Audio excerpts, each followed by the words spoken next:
Hello friends, welcome to Charan max. இப்போ நம்ம தமிழ் எலிஜிபிலிட்டியில் இயல் 9 வந்து ஏற்கனவே முடிச்சிட்டோம்.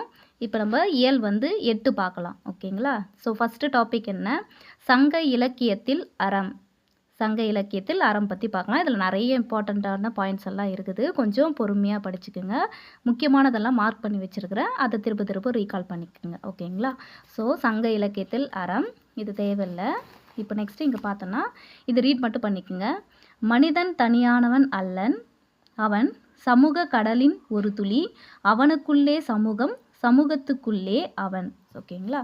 ஸோ இது எதை பற்றி சொல்லுதுன்னா அறம். அறம்னா என்ன அப்படின்னு சொல்லி பார்த்தோன்னா கொடை. கொடைனா இல்லாதவங்களுக்கு கொடுக்கறத பற்றி சங்க இலக்கியத்தில் என்னென்னலாம் சொல்லியிருக்கிறாங்க அப்படின்றத பார்க்கலாம். ஓகேங்களா?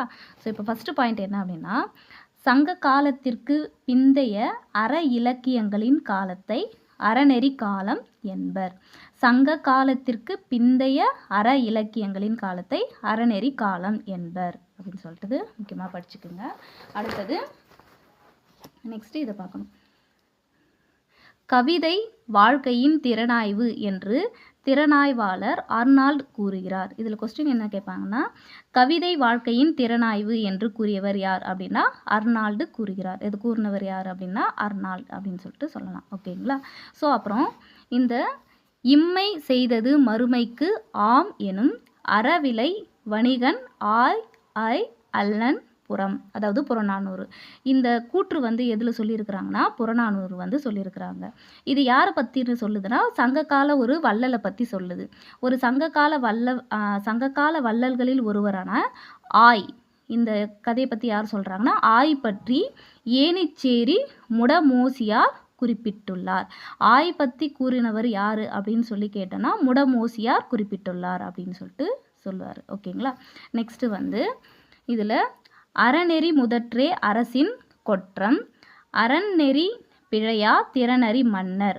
அதாவது இது என்ன சொல்ல வருதுன்னா, மன்னர்களுடைய செங்கோலும் வெண்பார் கொற்றார் குடையும் அறத்தின் குறியீடுகளாக போற்றப்படுகின்றன. இப்போ அறத்தின் குறியீடுகளாக போற்றப்படுவது எது அப்படின்னு சொல்லி கொஸ்டின் கேட்டாங்கன்னா நம்மள என்ன பண்ணணும்னா ஆப்ஷனில் செங்கோலும் வெண் கொற்ற குடையும் அப்படின்றது இருக்கும். ஓகேங்களா?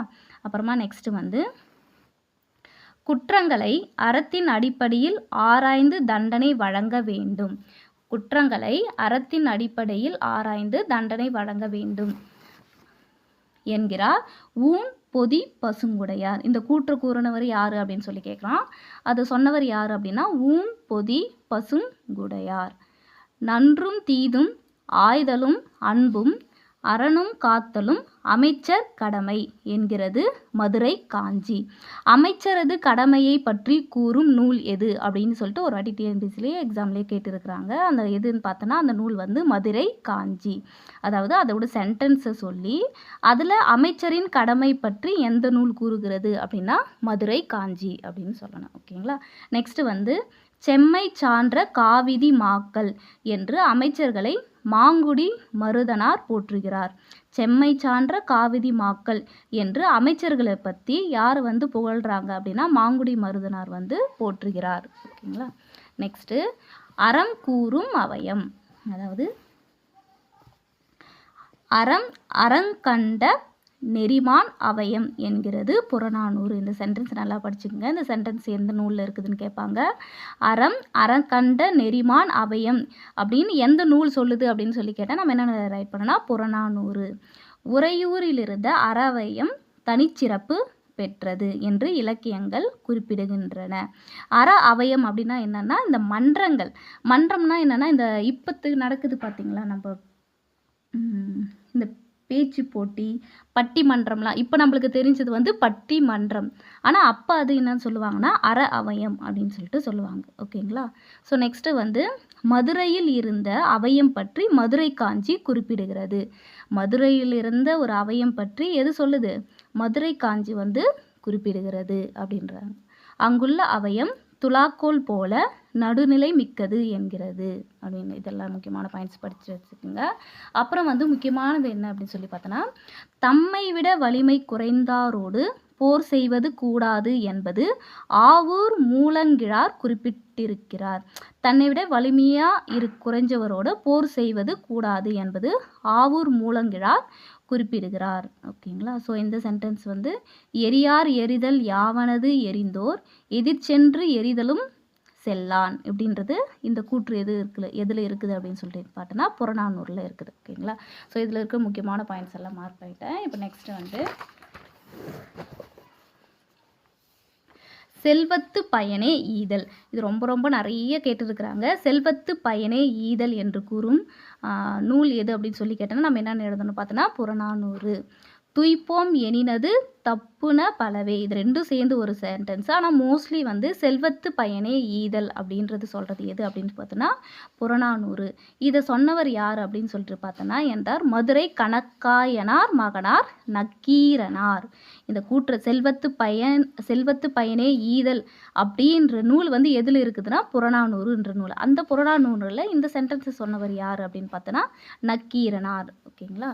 இது ரொம்ப இம்பார்ட்டண்ட்டு. இது எல்லாமே படித்து வச்சுக்கோங்க. ஒரு லைனும் வந்து பார்த்தீங்கன்னா ரொம்ப இம்பார்ட்டன்ட். ஏழுவரின் கொடை பெருமையை சிறுபானாற்று படையிலும் பெருஞ்சித்தனாரின் பாடலிலும் பதிவு செய்யப்பட்டிருப்பது குறிப்பிடத்தக்கது.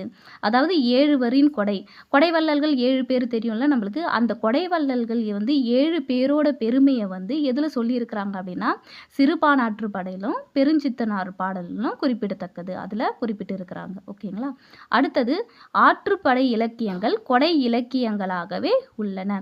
இந்த ஆற்றுப்படை அப்படின்ற இலக்கியம் வந்து பார்த்தோன்னா முழுக்க எதை பற்றியே சொல்லுது அப்படின்னா கொடைனா தர்மத்தை பற்றியே சொல்லியிருக்குது அப்படின்றாங்க. அதுக்கப்புறம் இந்த 10 சேர அரசர்களின் கொடை பதிவாகவே உள்ளது. அதாவது என்னன்னா சேர அரசர்களின் கொடைப்பதிவை பற்றி கூறும் நூல் அப்படின்னு எதுன்னு கேட்டாங்கன்னா நம்ம என்ன சொல்லணும் 10 அப்படின்னு கேட்பாங்க. ஓகேங்களா? புறநானூற்றின் கொடைப்பதிவும் குறிப்பிடத்தக்கது. கொடைப்பதிவு வந்து மோஸ்ட்லி எந்த நூலில் சொல்லியிருக்கிறாங்க அப்படின்னு பார்த்தோன்னா புறநானூரில் சொல்லியிருக்கிறாங்க. ஓகேங்களா? ஸோ நெக்ஸ்ட்டு வந்து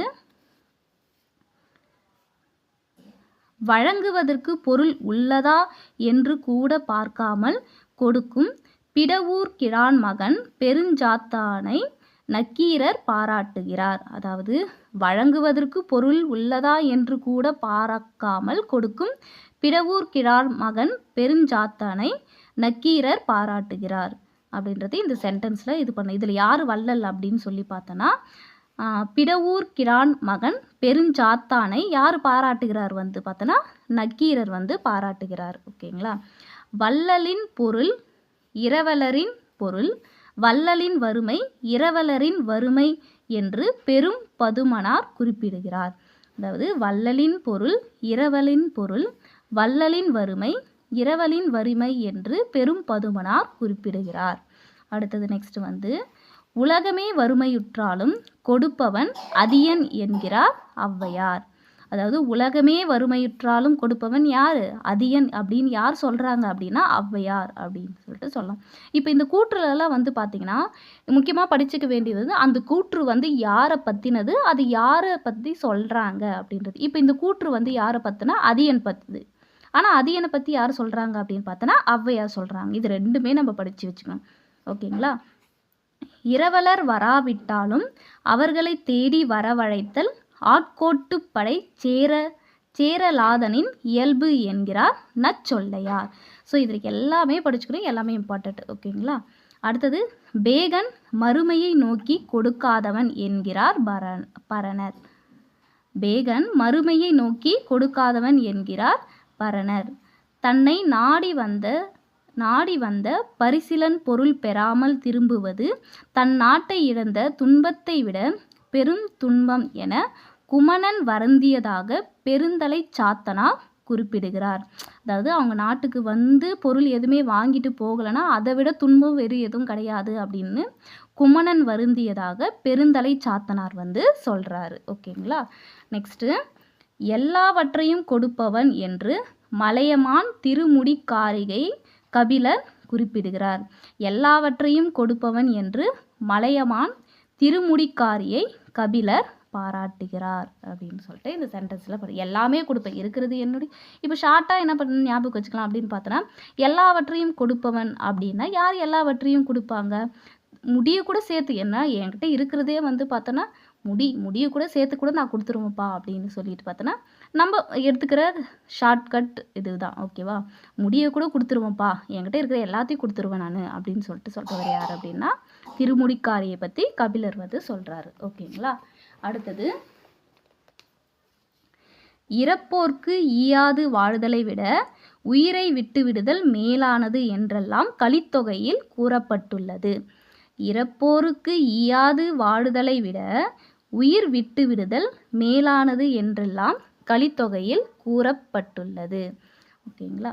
அடுத்தது வந்து, தான் பெற்றதை பிறருக்கு வழங்கும் பெருஞ்சித்திரனாரின் பேருள்ளம் புறநானூற்றில் புலப்படுத்தப்பட்டிருக்கிறது. தான் பெற்றதை பிறருக்கு வழங்கும் பெருஞ்சித்திரனாரின் பேருள்ளம் புறநானூற்றில் புலப்படுத்தப்படுகிறது. அதுக்கப்புறம், உதவி செய்தலை ஈழத்து பூதன் தேவனார் உதவியாண்மை என்று குறிப்பிட்டிருக்கிறார். அதாவது உதவி செய்தலை வந்து உதவியாண்மை அப்படின்றது யார் சொல்கிறாங்க பார்த்தோன்னா ஈழத்து பூதன் தேவனார் அப்படின்றவர் சொல்கிறாரு. ஓகேங்களா? அடுத்தது, பிறர் நோயும் தம் நோய் போல் போற்றி அரண் அறிதல் சான்றவர்க்கு எல்லாம் கடன் அப்படின்ற இந்த கூற்று எதில் இருக்குது பார்த்தோன்னா கலித்தொகையில் இருக்குது. ஓகேங்களா? என்று பிறர் துன்பத்தை தம் துன்பமாக கருதி உதவுதல் பற்றி நல்லந்துவனர் குறிப்பிடுகிறார். பிறர் துன்பத்தை தன் துன்பமாக கருதி உதவுதல் பற்றி நல்லந்துவனர் குறிப்பிடுகிறார். அப்போ இதில் எப்படி ஷார்ட்டாக ஞாபகம் வச்சுக்கலாம்? பரப்பா, பிறரோட துன்பத்தையே தான் துன்பமாக நினைக்கிறாங்க பார்த்தியா, அப்போ ரொம்ப நல்லவர் மாதிரி இருக்கிறாரு அப்படின்னு ஞாபகம் வச்சுன்னு நல்லந்துவர் அப்படின்னு நம்ம அந்த ஆப்ஷனில் பார்த்து டிக் பண்ணணும். ஓகேங்களா? உண்மையான செல்வம் என்பது பிறர் துன்பம் தீர்ப்பதுதான். உண்மையான செல்வம் என்பது பிறர் துன்பம் தீர்ப்பதுதான் என்கிறார் நல் வேட்டனார். அப்போ உண்மையான செல்வம் பிறர் துன்பம் தீர்ப்பதுதான் அப்படின்னா தீர்த்து வைக்கிறவங்க எப்படி இருப்பாங்க? நல்ல வேலைப்பா, நம்மளுடைய துன்பத்தெல்லாம் தீர்த்து வச்சுட்டாங்க அப்படின்னு சொல்லிட்டு ஷார்ட்கட்டாக நல் வேட்டனார் அப்படின்னு ஞாபகம் வச்சுக்கணும். ஓகேங்களா? ஸோ அதே மாதிரி, சான்றோர் செல்வம் என்பது சேர்ந்தோர் புன்கண் அஞ்சும் பண்பின் மென்கண் செல்வம் செல்வம் என்பதுவே அப்படின்றது சொல்கிறது வந்து நற்றிணை. இது ஷார்ட்டாக நர்ன்னு போட்டிருக்கிறாங்க, அதுக்கு பேர் வந்து நற்றிணை. உறவினர்கெட வாழ்பவனின் பொலிவு அழியும் என்று பெருங்கடுக்கோ குறிப்பிடுகிறார். உறவினர்கெட வாழ்பவனின் பொலிவு அழியும் என்று பெருங்கடுக்கோ குறிப்பிடுகிறார். இதனால்தான் செல்வம் என்பது சிந்தனையின் நிறைவு என்கிறது தமிழ் இலக்கியம். நிறைவடைகிறவனே செல்வம் என்கிறது சீன நாட்டு தாவோதியம். இந்த சீன நாட்டு தாவோதியம் என்ன சொல்லுதுன்னா, நிறைவடைகிறவனே செல்வம், நம்மளுக்கு போதும் அப்படின்றவனே வந்து பார்த்தோன்னா நிறைவடைகிறவனே செல்வம் அப்படின்றாங்க. ஓகேங்களா? ஸோ இப்போ இந்த லெசனில் வந்து முக்கியமான இம்பார்ட்டன்ஸான பாயிண்டர்ஸ் எல்லாம் பார்த்தாச்சு. அடுத்தது இதில் வந்து பார்த்தோன்னா போதி தர்மரை பற்றி ஒன்று பார்க்கலாம். போதி தர்மர் பற்றி நல்லா தெரியும் நம்மளுக்கு. இது வந்து கிபி 6ஆம் நூற்றாண்டில் வந்து காஞ்சி மாநகரத்து சிற்றரசில் ஒருவராக போதி தர்மர் என்னும் சமய பெயர் பூண்டு சீனாவுக்கு சென்றார். பௌத்த சமய தத்துவத்தின் ஒரு பிரிவை போதித்தார். அதிலிருந்து உருவானதே ஜென் தத்துவம். இது பின்னர் ஜப்பான் முதலிய நாடுகளுக்கு பரவி செழித்து விளங்கியது. போதி தர்மருக்கு சீனர்கள் கோயில் கட்டி சிலை வைத்து இன்றளவும் வணங்கி வருவது குறிப்பிடத்தக்கது. நம்ம காஞ்சி மாநகரத்திலிருந்து சீனாவுக்கு யார் போனாங்க அப்படின்னா போதி தர்மர். அந்த போதி தர்மர்லேருந்து வந்த தத்துவம் என்ன அப்படின்னு சொல்லி பார்த்தோன்னா ஜென் தத்துவம். அவ்வளோதான். ஓகேங்களா? ஸோ இந்த டாப்பிக்கில் எல்லாம் இம்பார்ட்டண்ட் பாயிண்ட்ஸும் சொல்லியாச்சு. இதில் சில விஷயங்களை வந்து ஷார்ட்கட்டாக நீங்களே ஞாபகம் வச்சுங்க. அடுத்த வீடியோவில் வந்து என்னால் முடிஞ்ச அளவுக்கு ஷார்ட்கட்டை வந்து சொல்லி பார்க்குறேன். ஓகேங்களா? தேங்க்யூ. அப்புறம் சப்ஸ்கிரைப் பண்ணிக்கோங்க.